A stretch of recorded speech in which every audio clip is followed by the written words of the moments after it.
السلام عليكم شبيبة لدو برو كليماتيزاسيون يحييكم.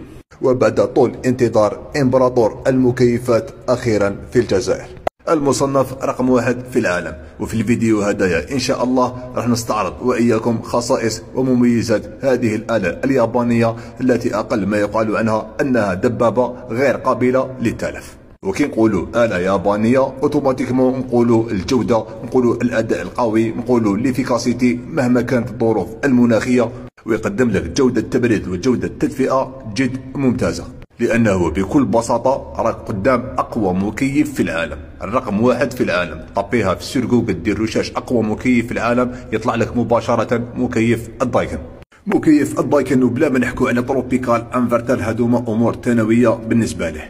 العلامة الرائدة هذه عندها براعة اختراع في مجال المحركات، وهو المحرك الوحيد في العالم ليشتغل بتقنية سوينج كومبريسر، لتعتبر الشركة الوحيدة في العالم لتستخدم هذه التقنية. التقنية هذه تضمن لك جودة تبريد جد ممتازة وفي ظرف قياسي مهما كانت المساحة المنزل، وكل هذا في صمت رهيب. المحرك ما تسمع ولا شيء منه.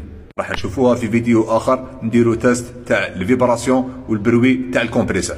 تقنيه التبريد سوي كومبريسور باذن الله راح نديرو عليها فورماسيون في ولايه برج بوعريضج الخميس هذا ان شاء الله برعايه مجمع الكوندور وشركه خدماتي.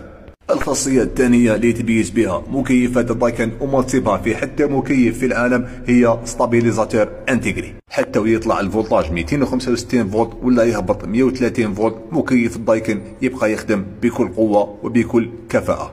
نروح لاهم جزء في المكيف اللي هي الوحده الخارجيه، اللي صممت خصيصا باش تتحدى كل الظروف المناخيه في الجزائر، سواء كنت ساكن على شاطئ البحر وين كاين الرطوبه العاليه، ولا في الصحراء وين كاين الغبار والسخانه القويه. وسر التحمل هدايا يكمن في تقنيه البلو فان اللي كنتوا تشوفوا فيها. والحصريه في مكيفات الدايكن تعتبر طبقه واقيه تحمي جميع المكونات الداخليه من التآكل والصدأ. امبراطور المكيفات الدايكن يشتغل بغاز 32 الصديق للبيئة، ليعتبر أفضل غاز في العالم من حيث الكفاءة والفعالية والسرعة في التبريد. وهذه أول مرة نركب مكيف الدايكن كي تكون تفتح في الامبالاج تحس بالجودة العالية. هذه أول مرة نركب مكيف الدايكن كي تكون تفتح في الامبالاج تبدأ تحس في الجودة من البلاستيك وزيد روح لله. وهذه لحظة فخر لكل جزائري. امبراطور المكيفات والرقم 1 في العالم أصبح يصنع هنا في الجزائر، وبنفس المعايير وبنفس الجودة وبنفس الاحترافية، باش يعطينا هذه التحفة لما فيها حتى فرق مع أي علامة دايكن تصنع خارج الجزائر. وفي الآخر